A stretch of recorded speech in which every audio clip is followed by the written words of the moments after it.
After a long off-season that has brought us many changes, the FARC Low Dollar Series is finally back in action here at San Antonio's Remembrance Field, home of the NFL's San Antonio Siege. The FARC Stars are here to kick off a long weekend of racing that includes the ASCC as well as the TM Master Cup Series and Light Series. There were a lot of moving pieces to this offseason, some of which I will get into later in this race, but now we will start off with our defending champions. We did see this coming after the news broke of the Ron oil spill late last year, but Mark Thompson, our defending FARC Low Dollar Series champion, is out at Walker, Texas Racing. Of course, Ron Oil pulled their sponsorship right before last year's Oktoberfest Nationals, so Thompson had to fund his championship-winning ride out of his own pocket. But now he has gone back over to the team he started his racing career at, Gulf Motorsports, and he's qualified that car very well. Thompson said he'll be tackling this season on a race-by-race basis. He is unsure of how much he'll be able to race given his role in Ron Oil's intense legal battles. Meanwhile, filling the number 98 seat will be Mauro Adachi from Japan, an unexpected move, but he is not an unfamiliar name to the FARC Low Dollar Series. The Super GT regular has run FARC in the past, especially when the series visited Japan, but Adachi will drive for Walker, Texas Racing full-time this year, with backing from Otakuma Media, the anime distribution and streaming company that he is an executive of. And Adachi immediately impressed by putting his car on the outside of the front row for today's race. And now it's time to start telling everyone else's stories as we go trackside to bring you the highlights of the Smash Beer Icebreaker. The start is left in the hands of Billy Ray Smith Thompson. Mauro Adachi on his outside has not run on an oval in years. And the new FARC Low Dollar Series season is underway. Billy Ray Smith Thompson jumps out ahead of the 98, and that is Nicholas Radcliffe in the number 2. Trying to fill that gap and go for third place on the start, but it's Smith Thompson pulling away. Smith Thompson lost the championship to Mark Thompson last year in a nail-biting must-win situation that just collapsed towards the end of the finale. On lap 3, our first casualty of the new year will be Noah Dalitz in the M&J number 63, returning to that ride full-time. He scored his first career top 5 in last year's Oktoberfest, but that momentum's gonna stall out today. Nicholas Radcliffe has gotten around Mauro Adachi to take second place. Radcliffe, last year's FARC Truck Series runner-up to Archer Helms, is impressing already in his debut with Andy Pearson Racing. It's an Andy Pearson Racing 1-2 right now as Billy Ray Smith Thompson has rocketed off into his own zip code early on. Mauro Adachi maintains third right now, but he's being hounded by Mark Thompson, whose ride he just took. Mark Thompson off to a very good start in the Gulf Motorsports number 1. The team he started his racing career with over in the ASCC, and Thompson makes the move around the outside to take third place. No sponsorship on that number 1 car. Mark Thompson is bringing his own money to that team. He should be able to sustain himself for a while over at Gulf Motorsports, which runs on a lower budget than Walker, Texas Racing. But still, Thompson is taking Mauro Adachi to school right now.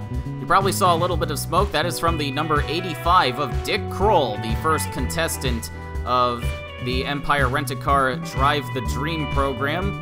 But that car would blow up and go out of the race on lap number 9. This is, of course, a contest run by Empire Rent-A-Car that takes ordinary people who have never driven a race car before and puts them in a single FARC race. But we've got our first caution as Timothy Ruiz gets together with Archer Helms, and that creates a small pileup going into turn number 3. Grant Carsons and Danica Hollifield are involved. Ruiz is going to drive away. This isn't a very good start to his weekend as we see Deraine Ridman and Kelly Splicen stopped on the apron there. Nicholas Radcliffe comes up and smashes into the back of the 212. We were told that Radcliffe's window net was starting to come loose and he was focusing on fixing that as he came around the front stretch. But that's going to be a very quick end to a promising debut for Nicholas Radcliffe as he pulls that car around and into the garage. This will also be the end of the race for Grant Carsons back in the number 86 Durban Sport Racing car. He failed to qualify for this race last year, but came back and put together some more impressive finishes later in the year. that's not going to happen today. Billy Ray Smith-Thompson and Mark Thompson, our two main championship rivals from last year, are 1-2 on the restart. Despite Mark Thompson's new circumstances, he is still able to get up there and pursue that 42 car, but he's not quite able to gain any more ground on him right now. But we would get another quick caution on lap 20 as Carrie Fenton gets turned around by Daniel Sharp. Fenton was full-time in this M&J 64 car last year, but she's having some trouble coming up with sponsorship to run more races this year, so she's got to be frustrated by hitting some bad luck with more limited opportunities this season. Mark Thompson's got problems on this restart. He's got a tire going down and he's got to make it back to the pits. Finally, the outside line opens up and allows him to dive in. Megan Gallagher is going to bounce off of Daniel Sharp and hit the inside wall. Gallagher won 2 races running part-time for Big Mac Racing last year, and she was rewarded with the full-time number 22 car at that team. Monica Rook was forced out of that ride, and she will be running in the FARC Super Series this year. But I'm sure Megan Gallagher would have liked a much better start. She started all the way back in 26th and has been slowly working her way forward.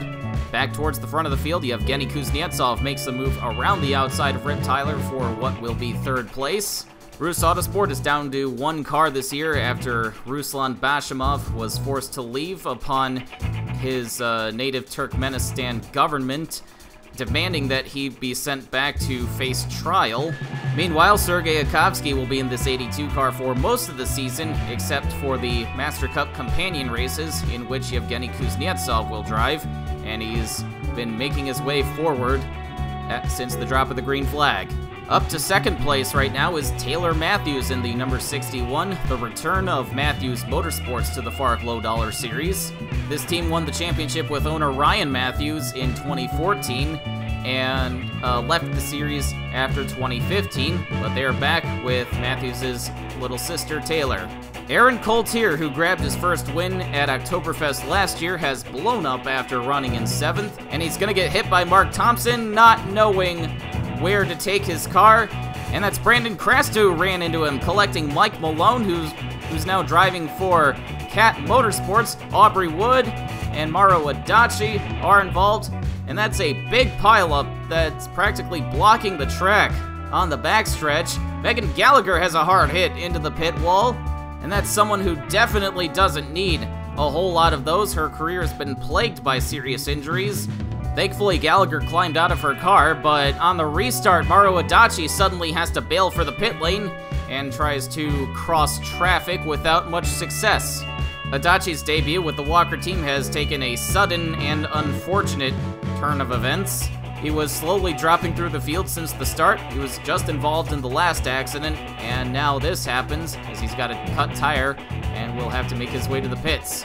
After that restart, last place starter Lawrence Allen is going to get turned around by Sean Griswold and collect several cars. Todd Abadrabo, Nathan Ormond, who regularly runs in the Nomad Modifieds, and Michael Chester in the 96.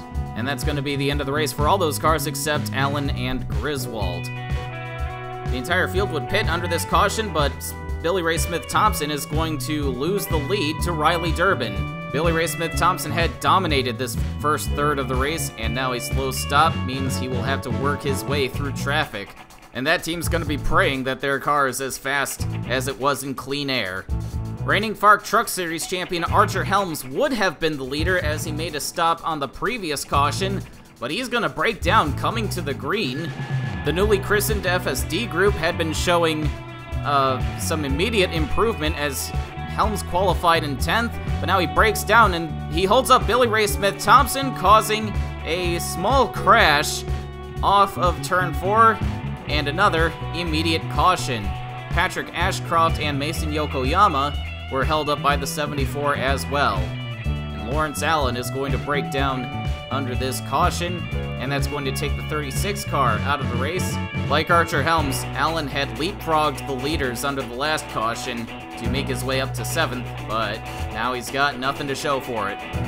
As we hope to get more than a couple of green flag laps in on this restart, Riley Durbin pulls away from Taylor Matthews. After several years with Focus Autosports, Riley Durbin finally grabbed his first win last year, up in Delaware, Ontario. Quickly followed that up with another win in Tulsa, Oklahoma. And now he pulls away from the field, hoping to quickly establish himself as a championship threat. Meanwhile, Yevgeny Kuznetsov, again around the outside. This time it's for second place against Taylor Matthews. Kuznetsov has so far been the fastest of the drivers running double duty in the Master Cup Series this weekend. He's getting himself a lot of track time ahead of his first race with Tony Durbin's new team. And now he gets to work on trying to chase down Riley Durbin, no relation. Michaela Perry-Jones is back with the Durbin Sport Racing number 93 car, but running in 6th, she has to bail for the pits. Meanwhile, Yevgeny Kuznetsov has slowly been reeling in the 38 of Riley Durbin. He seems to be using all of his Master Cup experience to save his tires a little bit better than Durbin, but Durbin may have caught on, and Kuznetsov's charge has stalled out right now. Tire management could be key with this long green flag run as we approach 50 laps to go. Mauro Adachi is still running in 11th place with all the trouble he's suddenly had in the middle of this race, but he finally goes a lap down to Riley Durbin. He lets him go pretty gracefully as Durbin now gets to work on the number 23 of Emmett Newton, the Quinnipiac Motorsports car that won with Joe Olenek in the Oktoberfest Nationals. The next car to be lapped would be 10th place Mason Yokoyama, back with his number 376 car that he put on the pole in last year's race and ran very well up until a late race crash. But today he started all the way back in 37th and has had some scrapes and bumps on the way up to 10th. As the field is spread out, the closest battle to the front would be for 4th between Hunter Blaze, who wants it, and Todd Stater, who has just lost it. You may have noticed Hunter Blaze driving Gravity Racing's flagship 71 car after Packer Carroll was called up to the Master Cup Series in a part ownership with Frank Lawrence's team. And Hunter Blaze is really making that top line work just the way Yevgeny Kuznetsov has. Daniel Sharp is running 7th in the only remaining Team Thunder car on the track, but he will pull into the pits to kick off a second round of stops. Taylor Matthews, running up in 3rd, will follow suit, as well as Rip Tyler in the 16 and Patrick Ashcroft in the 99. But our two leaders, Riley Durbin and Yevgeny Kuznetsov, have not pitted. They can go the rest of the way on fuel with just the one stop, but tires are a different matter as their lap times have dropped off by more than 3 seconds. As we approach 15 laps to go, their strategy seems to be to put the cars that have pitted a lap down and not allowing them the time to catch up. A risky strategy, especially if we have a late caution, but Yevgeny Kuznetsov has really fallen behind the 38. Riley Durbin has improved his tire management during this run, and you saw the 46 of Chuck Johnson. He had to let him go. Johnson pitted, but we've got that caution they didn't want to see as Daniel Sharp, running around the track as fast as he can, plowed right into the 99 of Patrick Ashcroft, and that took Rip Tyler with him. Sharp was one of the fastest cars on the track at this point, so he hasn't done his own strategy much good. Riley Durbin and Yevgeny Kuznetsov have not pitted, and neither did anybody else on the lead lap because with less than 10 to go, they would have been stuck behind a huge line of lapped cars, some of which are fast and some of which aren't. And we're starting to see some of those fast lapped cars who pitted come through. Chuck Johnson trying to mount a charge around the outside to get one of his laps back. Sean Griswold in the number 6 on the inside. They both get by Riley Durbin as well as Emmett Newton. Yevgeny Kuznetsov trying to mount a challenge to take advantage of Durbin being shuffled out of line by all these guys. Little contact between the 23 and the 46 car, but they keep it straight. But Durbin checks up, and Kuzi has to slam on the brakes to avoid smashing into the back of him. There was still a little contact, but Kuznetsov goes to the lead, and Riley Durbin is not going to make it back to the pits, coming to a stop and bringing out the caution for the last time. Always a fan favorite, Yevgeny Kuznetsov will lead the field across the line under caution to take his first FARC Low Dollar Series victory since 2012. This should be a real big confidence booster for him going into the Master Cup race here in just a few days.